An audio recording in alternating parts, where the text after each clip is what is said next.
detection and screening for breast and cervical cancer saves lives.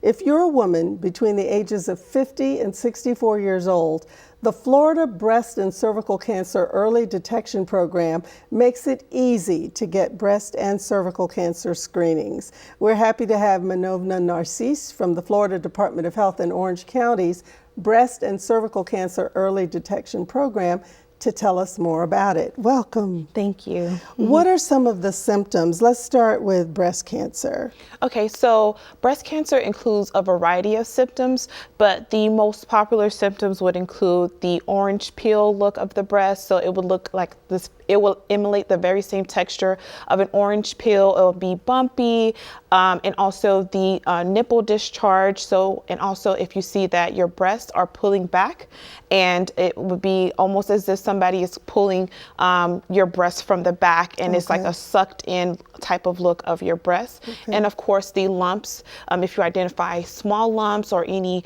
lumps can be as small as the side of a grape and as big as a tennis ball.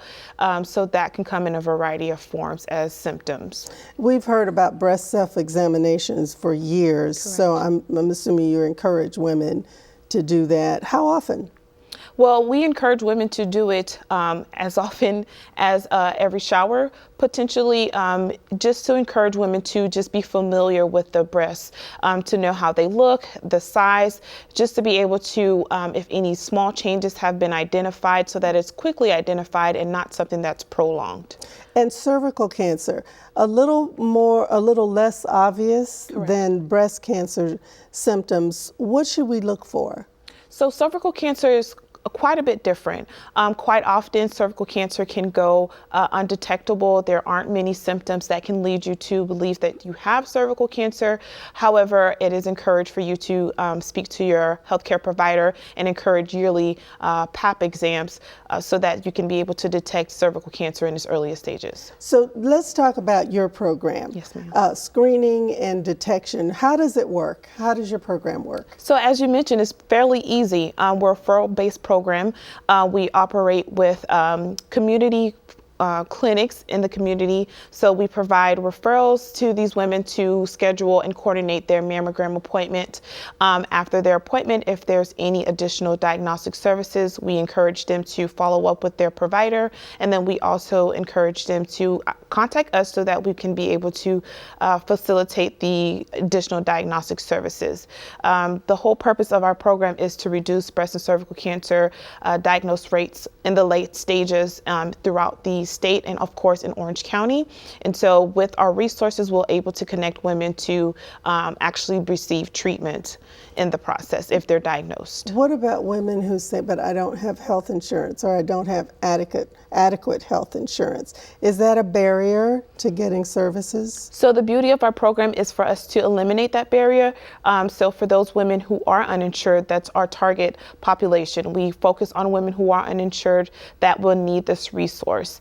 For those women who have limited access to their insurance, we do encourage them to contact us to see how best of a resource we can be to them. However, that's a case-by-case scenario, but we primarily target those who are uninsured.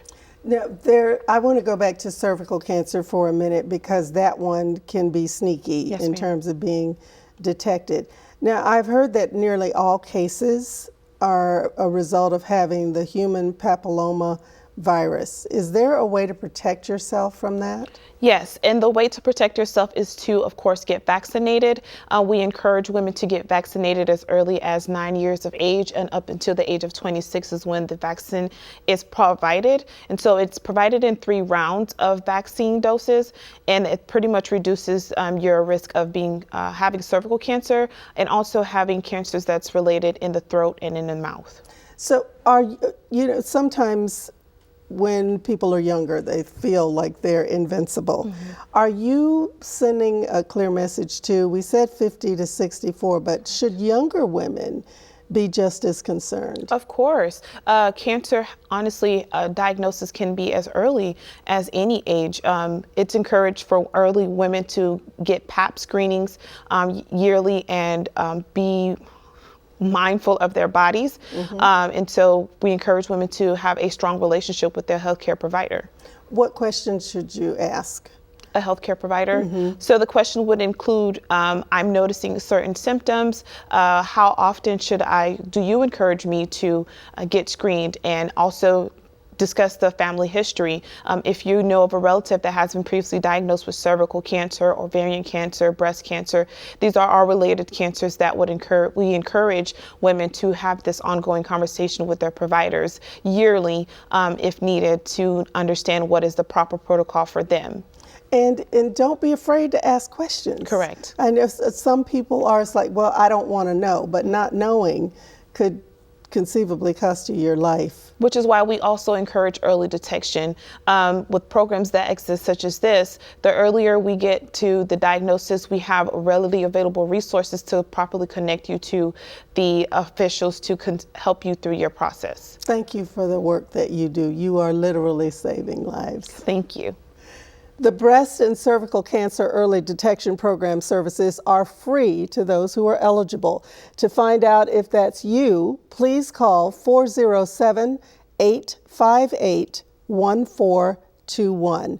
That's 407-858-1421. We want you around to have more healthy connections.